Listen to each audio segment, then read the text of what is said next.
and it is my distinct pleasure to launch our Spring 2026 series, which features our workshops.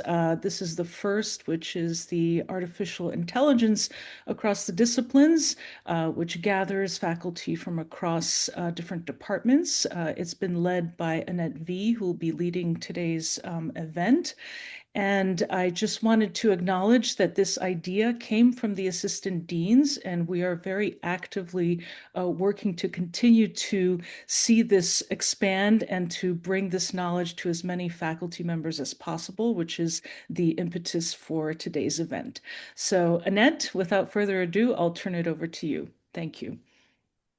Thank you so much. Hi everybody, welcome, especially on this crazy day. I don't know about you guys, but my kids are both home and delayed, and like everything is canceled and changed. So also happy St. Patrick's Day. Anyway, it's really nice to see so many people here and to talk about AI. I think this is a thing that we need to be talking about a lot. And I'm always happy to do that. I'm Annette Vee. I'm an associate professor in the English department. I am also, as of January, the faculty liaison for AI enablement with Pitt Digital. And what that means, if you may remember, Pitt Digital is basically our IT shop, but they also do like so much more for us. So I am kind of the person who does go between conversations between faculty and our tech folks who are making the AI tools available to us. So please reach out to me if you have questions about those kinds of things. But separately, I've been running this AI across the disciplines program since last fall, with the exception of last fall, 2025. I was running it starting in 2024. Last fall, it was run by Scott Nelson in chemistry. Here. Hi, Scott. So this has been a joint effort across many different ways. Yay, I'm seeing some alumni here too. Hey, Seth.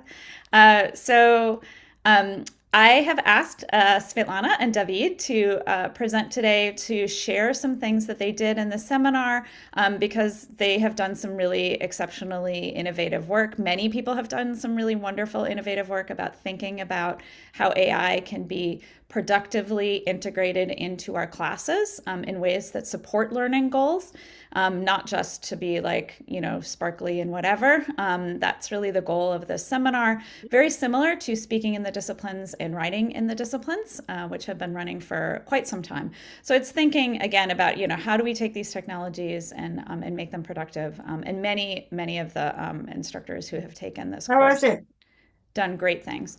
But I have asked Svitlana and David to come in. I believe David is going to go first because he's got class at 2, just in case. David Outomoro is an instructor in the biology department and has done some, I will let him take it from here. So go ahead, David. Thank you. Thank you, Annette. Hi, everyone. Thanks for being here. So I'm David Outomoro, and I'm a teaching assistant professor at the bio department. So I attended the workshop last year, and I think that was, and I think as Svitlana agrees with me, it was eye-opening for all of us to start using AI tools. So after I did the seminar, where I developed a kind of a bio tutor for my students so they could interact with them in ChatGPT to get practice questions for before the exams and getting ready for that. I kind of took it a notch higher, and I developed a project to create a test bank that is very curated and trained by me in ChatGPT. And that was supported by the Innovation Education Awards from last year, 2025. So I don't want to keep this very lecture based, but I would like to share with you a little bit of the background of the project and some of the results so far. And hopefully that will take no more than 10 minutes. And then you can ask me any questions that you have related to that project or any other tools that I might show you throughout. So yeah, this is the name of the train bot that I developed. It's called the BioBrain. It's a Gen AI test bank for first-year students in bio. And tell you a little bit about what motivated this project is that we all know that critical thinking is a core skill, and we know that it's important for jobs, for the job market, We do know that students can improve those skills in college. However, research has shown that we need to give them specific opportunities to actually do that. So just telling them that they have to do it doesn't work, right? We do know that active learning and improves high order thinking, and that is what we do in the bio department very actively. And now AI or Gen AI has been recognized as another tool that can improve that active learning and improve that higher order thinking. The target course that I'm talking about here is part of the Foundations of Biology series. We have courses Bio 150 and 160, Intro Bio 1 and 2. I teach the second portion of it. We serve about 3,500 undergrads per year. Each of our sections is about 300 students. We meet twice per week to give you a little bit of context. For lecture, once for recitation. We do not have generally graduate TAs, so we all have support by UTAs, and that ranges between 10 to maybe 30 per section. So we expect as a department, we expect our students in this foundation series to use high order thinking. However, we all know that many students lack effective strategies to achieve that. We do have a current test bank associated with our textbook that has some higher order questions, but it's actually not that many of them. And we do know that our students use AI to study, and they have mentioned that to me and probably to all of you many times. However, most of the time, if you dig a little bit deeper, you realize that it's a very ineffective use of AI for learning. So I came up with this project with this goal, trying to enhance these critical thinking skills by providing my students with a Gen AI chatbot, the BioBrain. This BioBrain, as you'll see, contains selected open educational resources, so a free textbook. It only pulls information from that textbook, not from the web, and it's trained with a number of files that I'll show you later. So it functions as a personalized, self-regulated, and adaptive test bank for my students. The goal with this project is not just providing the tool, but actually developing some AI literacy in my class, enhance obviously their critical thinking skills and success. And also we talk a little bit about the ethical concerns around AI, not just the in terms of academic integrity, but also in terms of environmental ethical concerns. And obviously we want to all improve course equity. So let me tell you what BioBrain is. So this is a customized GPT that you can do in ChatGPT. What you do is that you can provide a series of instructions for ChatGPT to behave in a certain way.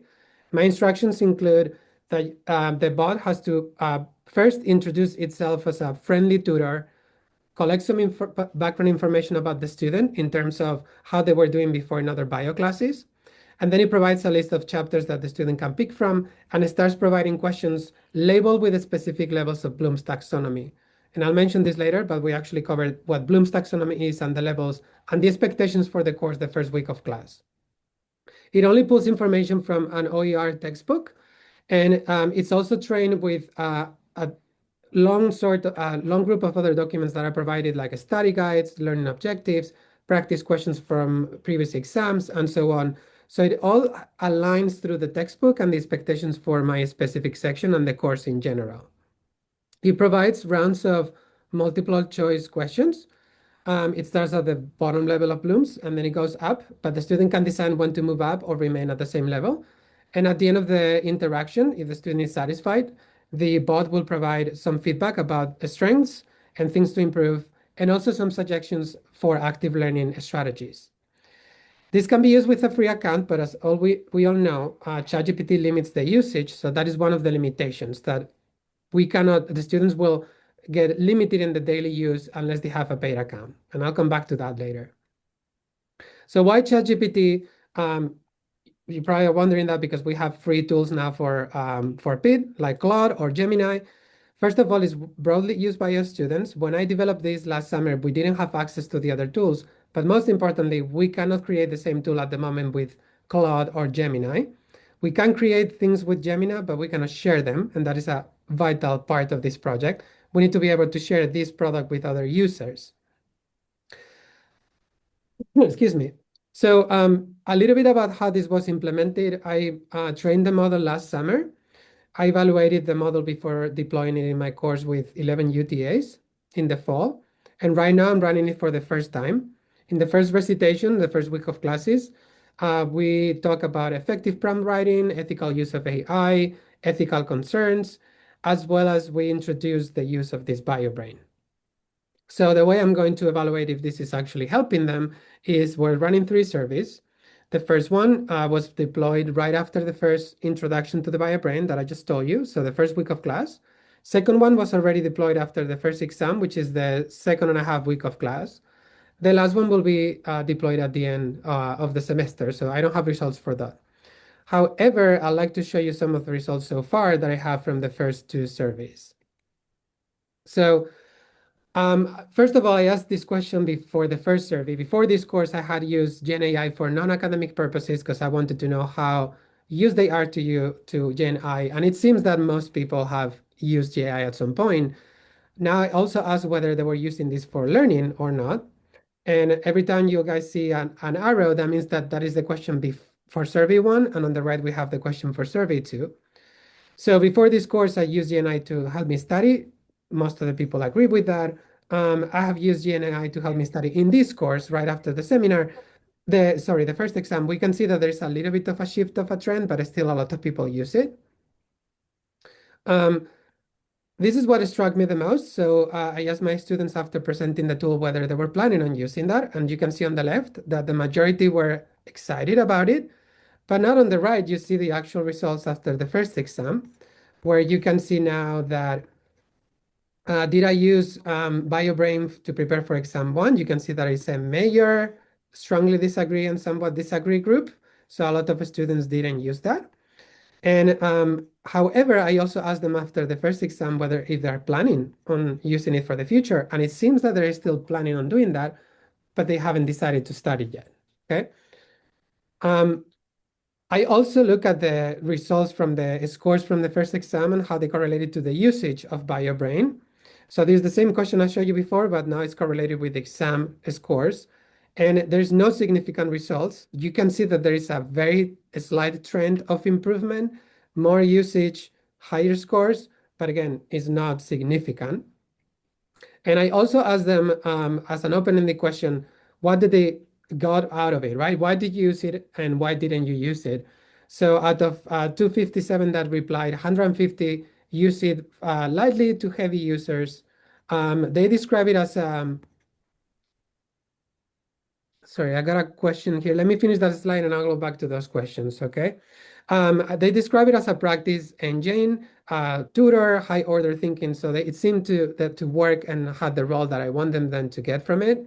The other group of people that didn't answer, that didn't use BioBrain, about 100 of them, they answered that they forgot about it, didn't feel the need, they're maybe using it later, they have some ethical concerns. So a long array of different options here. So I have a question in the chat on the implementation slide. What is the comparison? Questions or answers to Bloom higher order learning? So let me go back there. Oh, yeah. So we're comparing, sorry, I forgot to mention that. Thank you for Lisa for asking that question. So obviously the surveys are only going to give me a part of the story of how the usage is happening in this specific section. I want to compare similar high order questions from this year to previous semesters where I didn't have the chatbot to see if there is actually an improvement between the high order questions and the more memorization questions from the test before and after the implementation of the bot. And obviously this is just one of those factors. We know for a fact that there are many other ones involved and every section is different, but at least I can do that comparison before and after.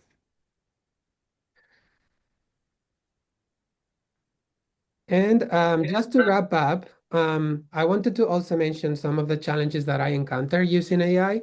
So first of all, we do all know that there's a huge compromise with academic integrity. On top of that, any tools that we develop, their AI tools are being constantly updated. So sometimes what we develop might not work when they implement a new model. And that happened to me right after I have trained the BioBrain. I have to retrain it again before the semester started.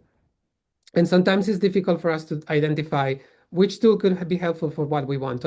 So my suggestion is always like think what would be the endpoint, and then try to find a tool that satisfies that endpoint, right? Other uses that I've implemented that I'm happy to share with you later I created flashcards that do not pull from AI. They're actually curated by me. I created a lot of simulations so the students can use some mathematical equations and formula to produce some plots and some more simple custom GPTs to practice some of the more challenging concepts in some of my other classes. So thank you very much, all of you. Again, this was supported by the Innovation Education Awards, and thank you very much to Annette and Kristen Butela for being for just going back and forth with me about this BioBrain. And now I'm happy to answer any questions. I'm happy to show you any other tools, whatever you want me to do. Thanks, David. Let's take like 5 minutes for questions now, and then we can have kind of more general questions after Svitlana goes.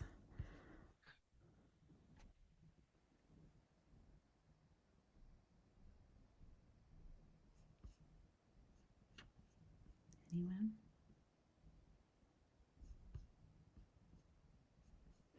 I'll just say briefly while people are thinking about questions.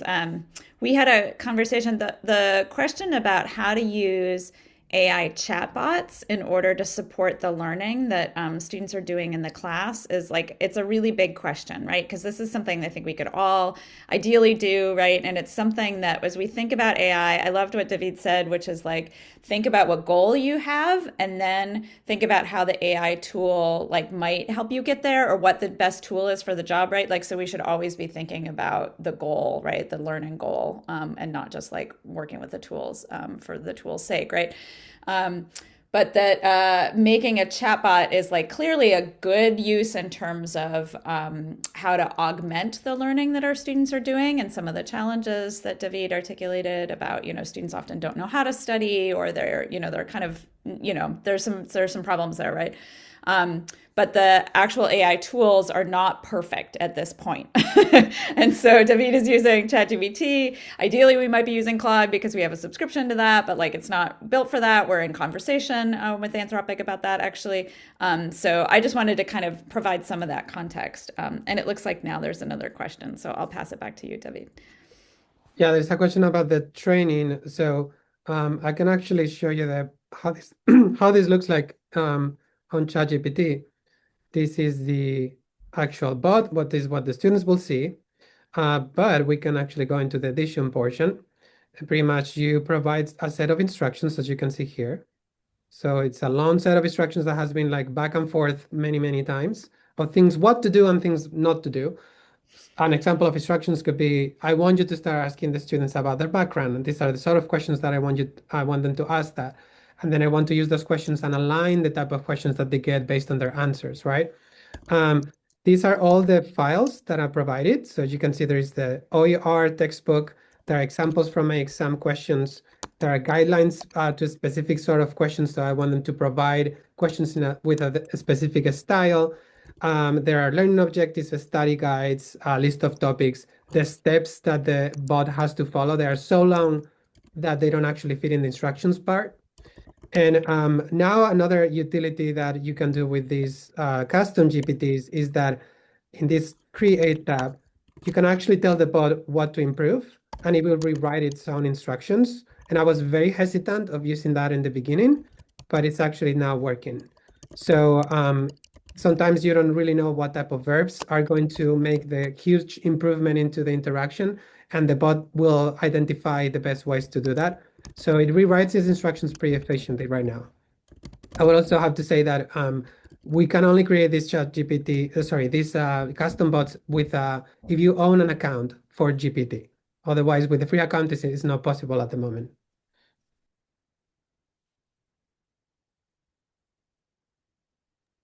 Yeah, if I had sorry, let me see. Let me scroll up.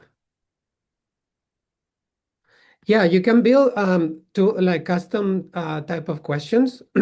Something I have to emphasize, none of the questions that I provide are revealed to the students, so they don't get the questions from the files. They cannot see the files.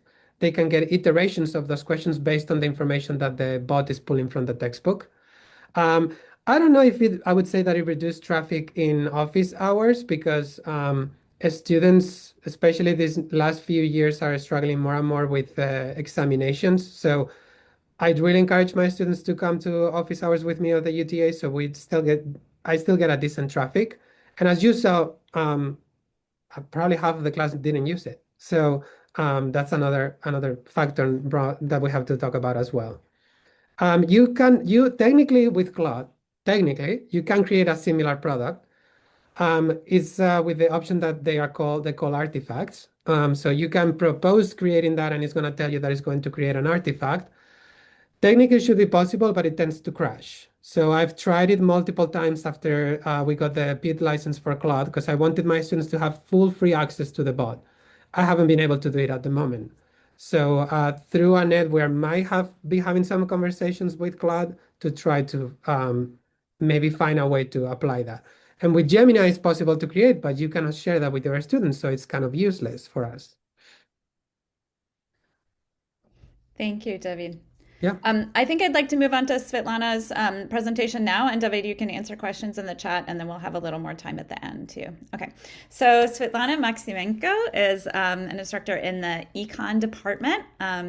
And she does all sorts of great things with implementing AI in her assignments, and also has a really beautiful AI policy, which I've shared otherwise with folks because it's just super thoughtful. So I'll hand it over to you, Svitlana. Yes, thank you, Annette. Yes, I would like to start with extending a big thank you to Annette, who designed the AI across the discipline seminars. It was a eye-opening experience for me to be among the first participants in this seminar in the fall 2024. And I would like to mention that this seminar actually made me rethink how I would like to implement AI in my upper level writing course in economics, and also rethink how students would like to see AI as a tool to enhance their learning, to enhance their interest in their discipline, and then just become probably better users of AI. So as part of their seminar, I was trying to answer sort of two questions. The question number one was how to make sure that students learn to use AI in writing or in data analysis, and at the same time keep them within their constraints of ethical implementation, ethical use of AI. So I reviewed a huge amount of syllabi from multiple universities, and that provided as a link to the database of how other instructors are using AI. And as I said, in fall 2024, I decided essentially to go with the wave and allow students to use AI in my writing classes, and actually encourage them to learn about how useful AI could be. And at the same time, officially acknowledge use of AI in writing classes. So as part of my syllabus, I decided to introduce essentially a section, a clause that explained in detail to students what I think would be appropriate in my course and what particular disclosures I would like students to do when they use AI. So I would like to share with everyone so the portion of my syllabus and just essentially explain the rationale behind it. So first of all, a little bit about the course itself. So I offer the upper level undergraduate course in economics. It's titled Economic Policy Analysis course. So the course meets twice a week for 1 hour and 15 minutes. I usually have about 16 students. So the class is capped to 16 students because it's a writing class. So the main goal of this course is to offer students an opportunity to think about economic policies in the countries around the world and actively participate in the analysis of those policies. We regularly meet with the policymakers from different countries who talk to the students over Zoom about their policy that they design, they analyze, and students, as I said, have an opportunity to chat with them on Zoom and learn more hands-on experience about the economic policy analysis. And on weekly basis, students also write short policy briefs where they produce their samples of policy analysis in writing, and they show their understanding of their policy, and as well they practice writing short policy memos, or they perform some other writing exercises like literature review or data analysis and description, data visualization with regard to economic policies. Students select the country that they want to analyze their economic policy. They can work in groups of two, or they can work individually. So, and as I said, so the course assumes their weekly or maybe sometimes bi-weekly writing assignments dedicated to particular policy. For example, they have their short writing assignment on the on review of the macroeconomic situation in the country. They have another assignment reviewing the monetary policy framework of a particular country. They describe and analyze their budget of the country, international trade, government regulations and intervention, analysis of the labor markets, and so on. So, and as I mentioned, so the students have short weekly assignments, writing assignments. So I have been teaching this course for several years, and I noticed that some students were using AI when submitting the homework assignments, and I wanted students to be more transparent about their use of AI, and also to guide some students who are not familiar with AI or who do not dare using AI in my courses. So to sum up, right, so as I mentioned, I reviewed a large amount of course syllabus from professors at different universities, and decided essentially to introduce and allow use of AI.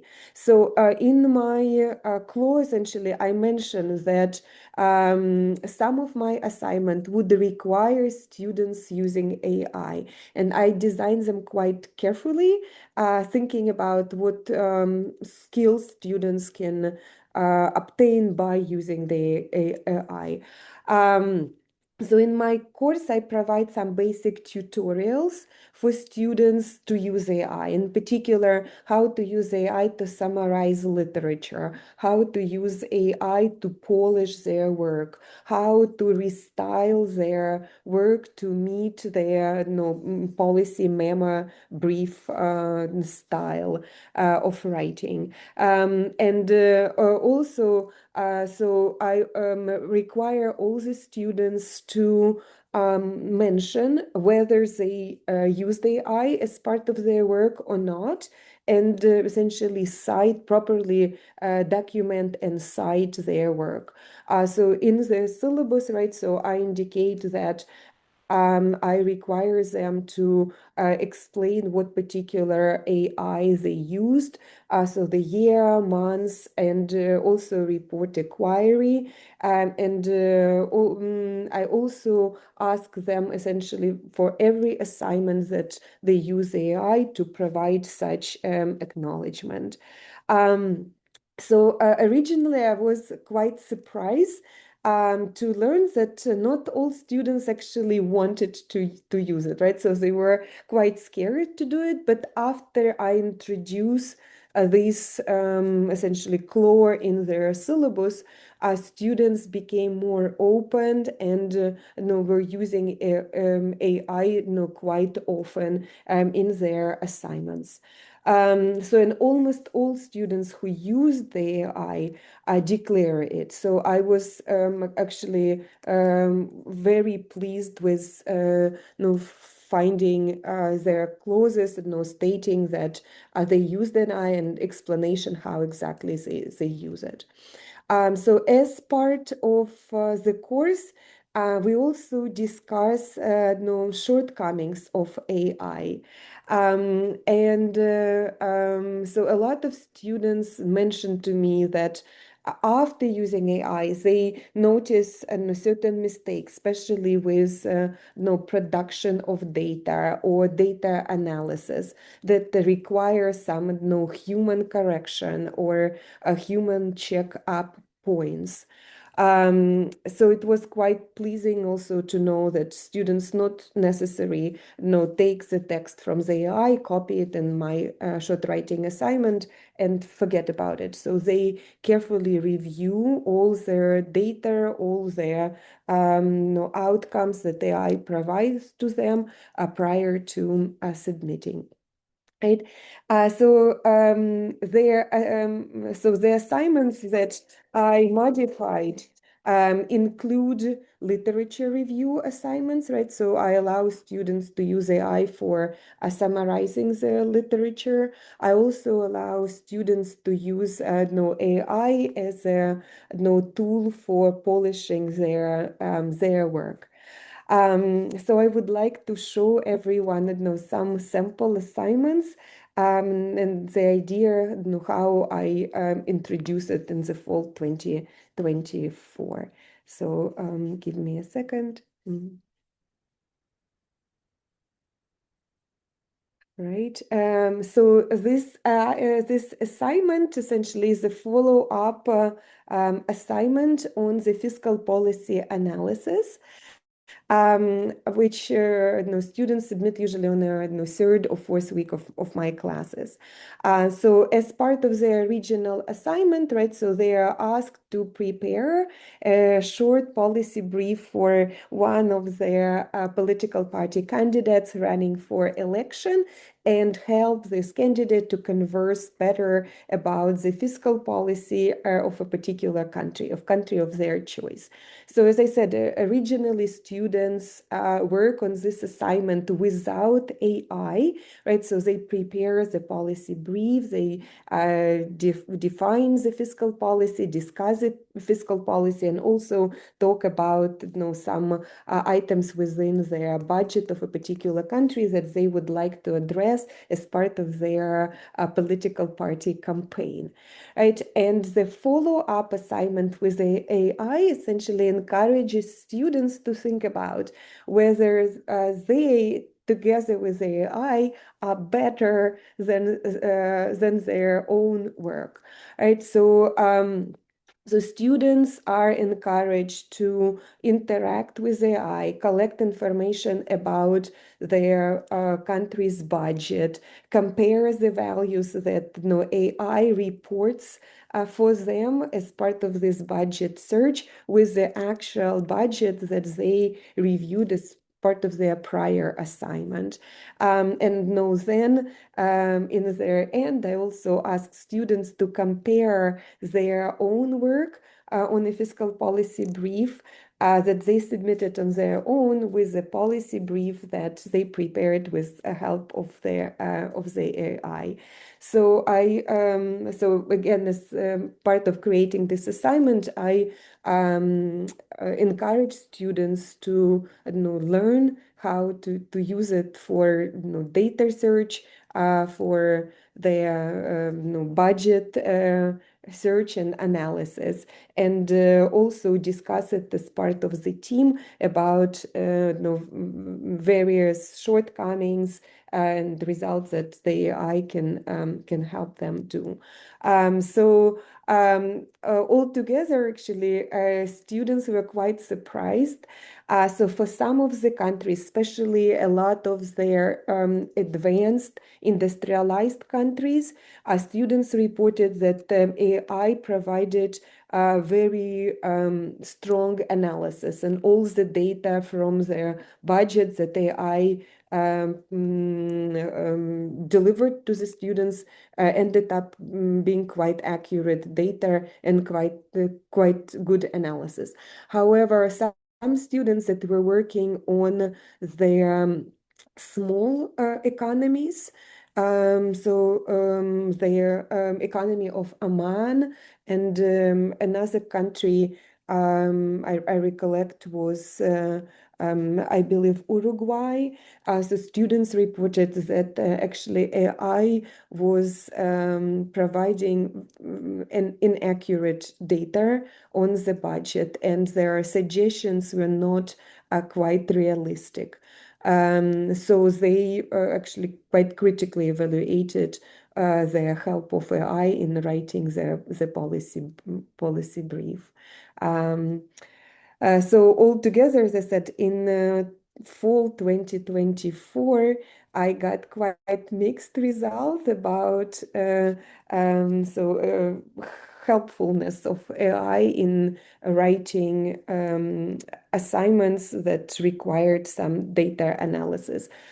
Nevertheless, a lot of students said that the exercise itself helps them, I don't know, realize and think about AI and not to be scared to use AI in writing classes. Mhm.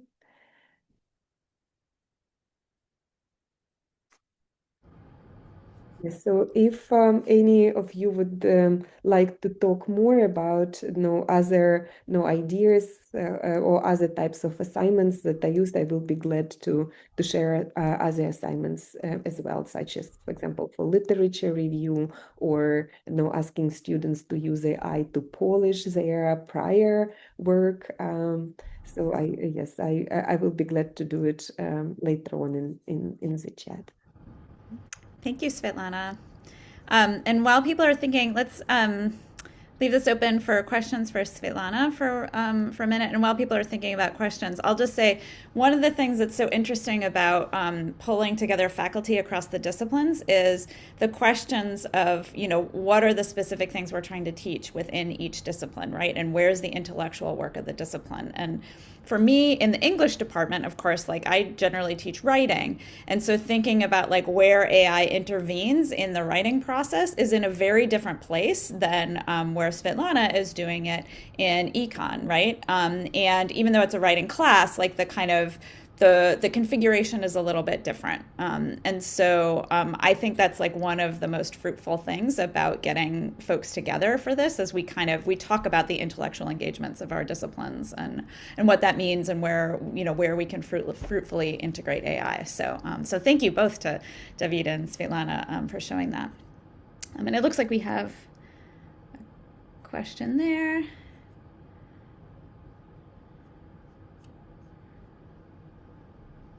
Let's see. This is the problem. We lose things in the chat, right? But there's some conversation. Yes, I see a question from Rachel who mentioned that she noticed that Chat GPT and Gemini ended up being incorrect and many other things. How do you take frequency with which I can be wrong into account? So as part of my homework assignments, actually as part of the assignment was to produce a paragraph and report whether the AI actually provided a good analysis of the budget and provided the accurate data. So I had 16 students in the class, and I said so about probably 10 students, maybe 11 reported. Majority of those students had a large industrialized countries that they analyzed. They provided quite positive feedback about accuracy of AI. But about probably 4 or 5 students criticized AI and said that the data on the prior year budget that the AI provided for them in countries such as Oman and Uruguay were not accurate at all, and they were far from being accurate. So as I said, so it was just part of their homework assignment where students were supposed to report it to the rest of the class. And we ended up having, no problem, 70 versus 30 students. So some reporting AI as being helpful and other as being not helpful for their policy analysis work. And I would like to believe that in year 2026, AI improved, right? So that was an exercise from the fall 2024.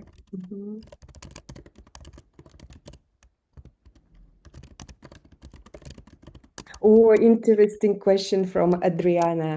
Whether they searched in English or whether they searched in other languages. Adriana, I don't know. So I believe they all searched in English, but on the other hand, the student who selected Amman was originally from Amman, so he might have searched in its own language. I don't know. Yeah, it's a great question. I'm just curious how this might be relevant for the language departments and anybody here. I will say we've had in each iteration of the seminar folks from language departments come to take the seminar, and again, like we all have different takes on how AI can be useful. But right now, actually, we have somebody from the Italian program. We've had somebody from let's see, from Hebrew, and the use of AI to talk with to practice the language seems to be actually pretty good use. Also for leveling, so for different groups, like depending on if they're taking Hebrew 1, Hebrew 2, whatever, those seem to be useful. Okay, there's a lot of questions here, so. And feel free to unmute. If you would like to ask a question, please go ahead. Can I Yeah, go ahead, say Nare. something? Yeah, so piggybacking on the discussion of language programs and AI use. So at my center, Robert Thurston Language Media Center, we are running a special working group focused on the use of generative AI in language teaching. So we have been having like monthly meetings, and we are currently conducting a survey intended to gather up input from current language instructors and faculty at PET on their use of generative AI, their opinions, their experience, their concerns, and things like that. And I hope we would be able to analyze the results and somehow present it, maybe at a place like this. That's great. And Nare, can I just say, can you send me that stuff so I can pass it on to folks? I would appreciate that. Thank you. One of the challenges, as you all know, here at Pitt is like making sure that everybody talks to each other, and like we're all doing such amazing things. And this is like such a great opportunity to share. Sometimes it's hard to know. Can I answer a couple of questions that I saw in the chat? So the first one to Rachel, she was asking about what are the concerns about the students getting actually wrong information with the interaction with the with AI? And I would say for my class, this is an intro bio class, so I trust foundational information that these students are learning, especially pulling out from the textbook, is going to be reliable. In the past, we have when I implemented the first round before the chatbot was curated, it was more like an interactive tutor without being contained in the custom GPT. Students reported one mistake. The entire class of 300, they found one error, and it was a legitimate error. The AI gets a little bit, it starts hallucinating if you push it too hard. So it's like, I want a harder problem. I want a harder question. At some point, the question will not make a lot of sense because it's trying to pull perhaps too much detail, so it's more challenging for you, but at the same time, it's actually not giving you enough context to answer the question. And the second thing that I always tell my students is like at the moment, as AI is, problems that involve mathematical calculations, the AI can give you the right answer, but sometimes it hallucinates telling you that you are wrong when you're actually right. So those sort of interactions have to be announced early enough. And then there was another question about what is kind of if the students are benefiting from having Gen AI or not in class. And in my opinion, I think um, in terms of workload, I feel that the students now can decide when and where to check an answer that they want an explanation for. So that's very useful for them, especially when they want a lot of flexibility. I think the negative part of it is that we do have, and we know we have a significant amount of students that will use AI to answer homework quizzes, answer practice questions, rather than put the effort and develop those skills that we're trying them to develop. So that's something that obviously we cannot control.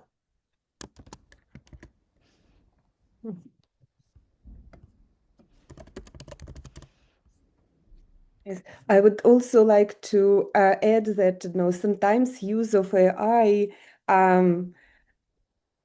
could be converted into some, I don't know, fun activity during the class, right? So, and we usually think about, oh, how we can use it for homework assignments, for helping students to excel on their exam and something like that. So I also would like to share one story how I use it in class. Again, I had a few minutes left during my class time, and I mentioned to the students, guys, do you know that there is a platform where you can actually design your own songs with the AI? So today in class, we learn a lot of terms in international economics about tariffs, quotas, different types of international trade barriers. Let's create a song together using all of these concepts. So, and I took them to Suno platform, so Suno AI that allows to create a song.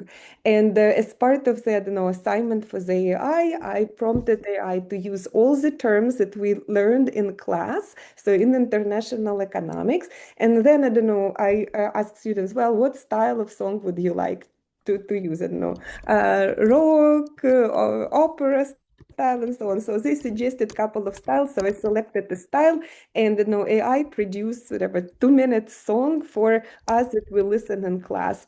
And it was about, again, US international trade policy with a lot of new international economics terms in it. So we all had quite a lot of fun, just learning these terms and exploring what AI can create and make our class fun and interacting and engaging.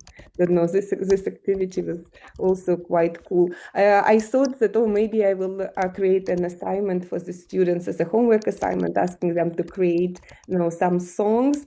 But then I thought that it probably would be too much, and it would be hard to grade student work, probably just as a participation rather than on their intellectual contribution to the assignment. But so the main message that I wanted to say is that probably we should also think sometimes out of the box and make students do something fun with AI so that they feel more comfortable using it and officially understanding that AI can help them to better understand terms, to better learn the material and dive into the materials that we want them to be aware of. Mm-hmm.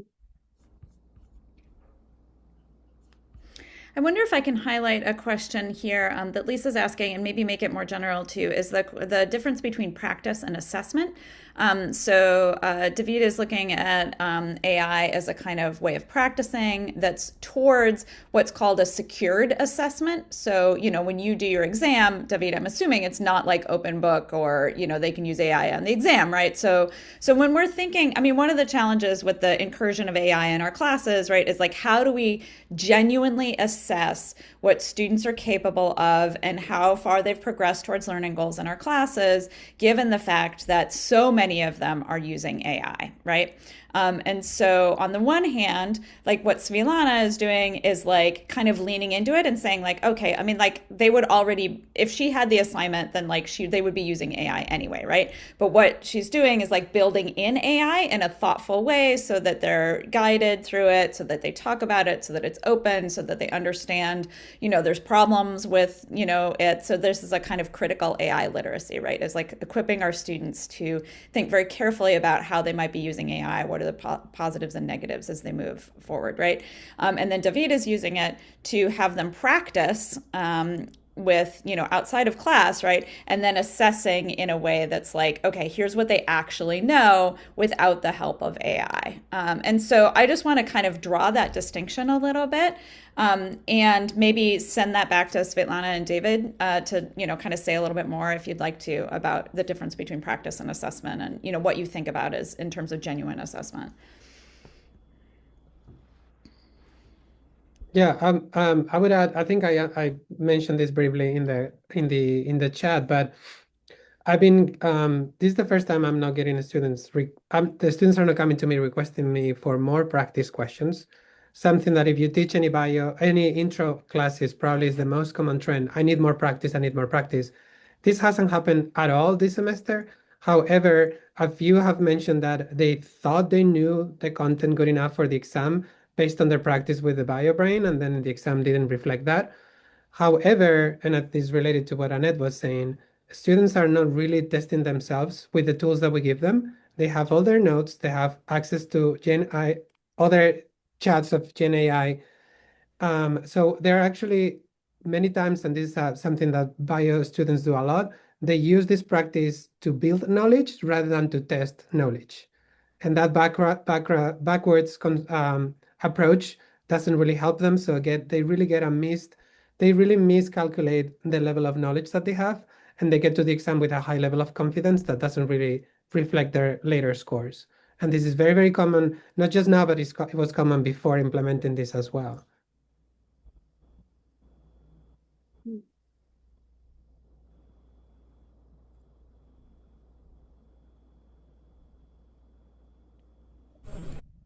Annette, this is Lisa. Sorry, Hi.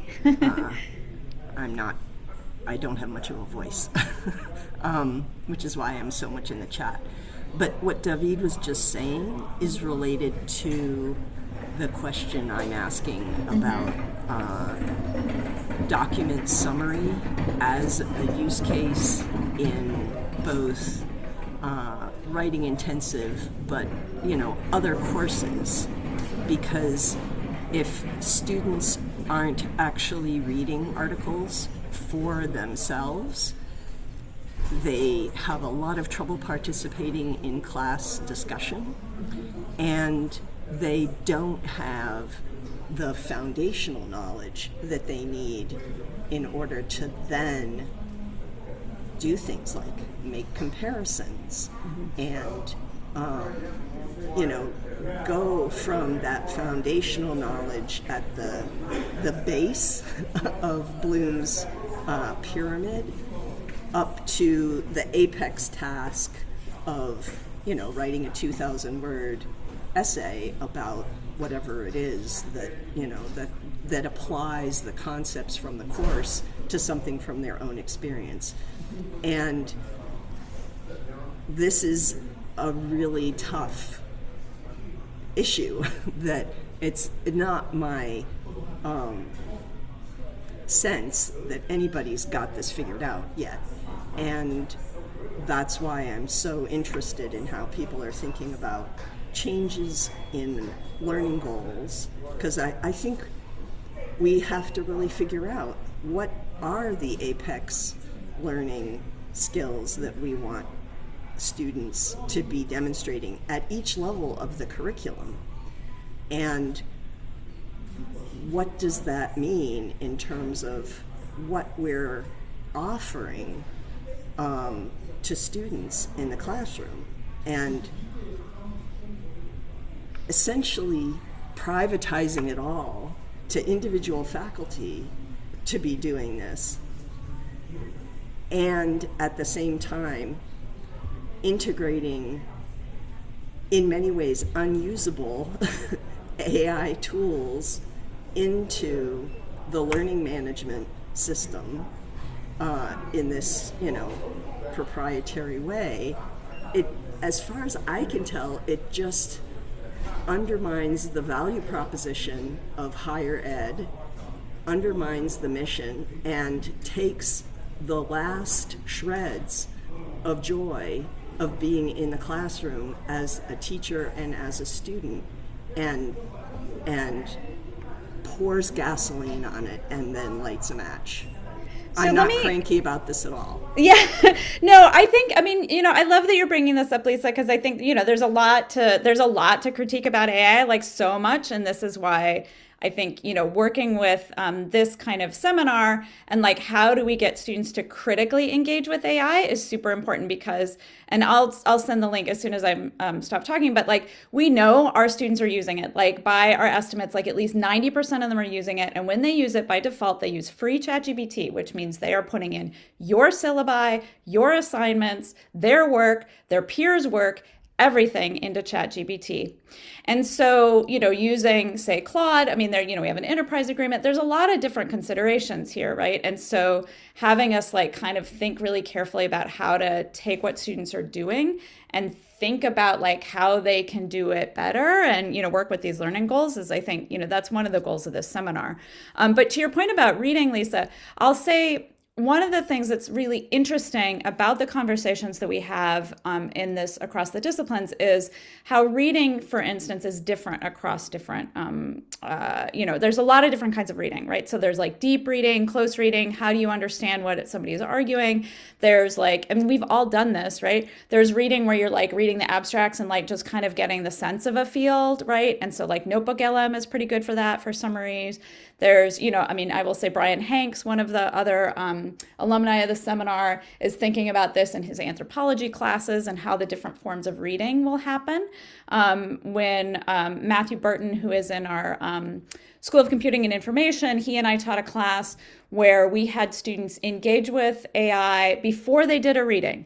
They asked questions with the AI about this reading, and then we talked about it there. They hadn't done the reading, and then they went home and did the reading, and then we had a conversation. And so it provided a kind of scaffolding. I'm not saying this is an answer, right? But there's like, our students are struggling with reading, and by default, many of them are putting readings into AI to summarize them.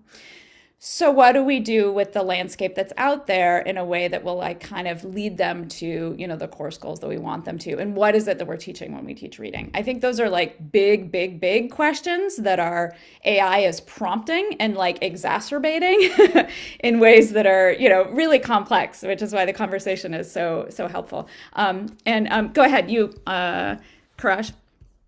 Sorry, Jacqueline is my name. Jacqueline, okay. I was like, I bet that's not your name. I should probably put my actual whole name in there. Hi, I'm in the German department. My name is Jacqueline. And I teach a variety of courses. I teach a writing course in the language. I also teach courses in English with writing components involved and research involved. So I found Svitlana's presentation really interesting, and I hope that she intends to share her AI policy with us. I think it's wonderful to have them be able to have them cite AI too, and I think that is fantastic. But I'm also torn, very much like Lisa, because I feel like, especially when it comes to language instruction, and now Ray, you're going to see this in my survey answer. Anyway, so I'll tell you in advance that in some ways I'm still skeptical about how we can use AI productively when it comes to language learning. In particular, what I've noticed over the years is that I see students who are consistently using AI for writing in the language, and the way in which it limits their language learning over time. Like they get to a certain point where they now have to write more in class and they can't do it. And so I do have concerns about that. And so in my writing course, I have them do a lot of in-class writing. I have them do some low stakes assignments outside of class where I'm sure they're using some assistance, and I see that as well, but the fact that I can kind of compare them is helpful for me. Anyway, I also see that there are moments where there's going to be potentially in their future, right, standardized tests like the Goethe test that, is standardized internationally, where they are being tested on their writing skills in the language, where they are wholly unprepared to write without assistance. So that is always a big concern when it comes to like these big goals. However, I do see how there's right inroads for kind of low stakes assignments, especially when we're writing in English and being able to have them summarize articles for potentially like a low stakes assignment that builds into something else is also really exciting. And so I just was excited about, hearing your ideas as well. But also still maintaining some of that skepticism that Lisa expressed earlier too. I'm still reserved about some of this stuff, but yeah. That's super important. I just want to note that we're at time. It's 1:30, and I know folks have to go and teach and things like that. I can stick around for another couple minutes if folks have questions. I know, Rita, I see you. Sorry. Adriana or Russ, did you want to say anything? I think keep going for a few minutes if you can. And again, just thank you again to everybody that's here. We can see that the interest is there. We're working very hard to make this information as accessible to everybody as possible. And Annette, thank you again for your leadership on this. So a round of applause for you now. And then let's just take a few more questions. All right. And thank you to Svitlana and David. Okay, Rita, go ahead and Yeah, hi. Annette, thank you very much for organizing. Svitlana and David, very interesting. Thank you very much for sharing. It's not so much of a question as David. I'm not doing the chatbot. I'm actually doing prompts that they copy and paste into AI. And I can't believe that you have the same observation about math. It goes there and starts digging for correct answer. And what I found actually working is specifically telling it, do not question correct math answers. So that's why this collaboration is so important. I actually literally have that in my prompt after a few iterations. So thank you very much for this. This is fantastic. Yeah. Sharing the What I experience. saw is that a little bit of a difference here as well. If it provides a multiple choice question with four or five options of numbers, that is when it struggles the most. Usually, like not identifying the right answer, even though then it breaks down the calculation and it reaches your own answer again. I think it works better when the question is open. So if you don't have choices to pick and you have to provide a result, then it's when it normally works better. And I'm not saying that it miscalculates the numbers. Is that for some reason there is a disconnect between your answer and what the answer it is from the problem is, and that I don't know why that's happening. Some sort of hallucination. I'm sure they're gonna fix it soon, but that's my observation. It can solve the math. It's just incapable of recognizing that your answer matches the actual answer. Thank you. That's exactly, I don't have multiple choice. It's all open-ended, and it has done that. And I actually asked AI why it's doing that. And it said it's because you asked me to provide deeper learning and ignite critical thinking. So I had to stop that particular feature of it. Yeah, I saw it I put it in the chat, but something that it happened to me many times is like, then you tell the AI, no, you're wrong, my answer is correct. And it's like, it shows the calculations. Yeah, I was teasing you. I was trying to make your learning more challenging. It's like, oh, so now we're playing this game. So it's incapable of recognizing that it was wrong necessarily. It's almost like, yeah, I did this to trick you. I like that revisionary history it provides there. That's so funny. All right. I think we should probably call it. I know we've all got things to do. I left a couple of things in the chat if you want to give some feedback or things like that, or feel free to write to any of us, please, for follow up. So thank you all for being here. Thank you, Adriana and Russ, for organizing this. Thank you again. Bye, David. Bye, Svitlana. All right. Bye.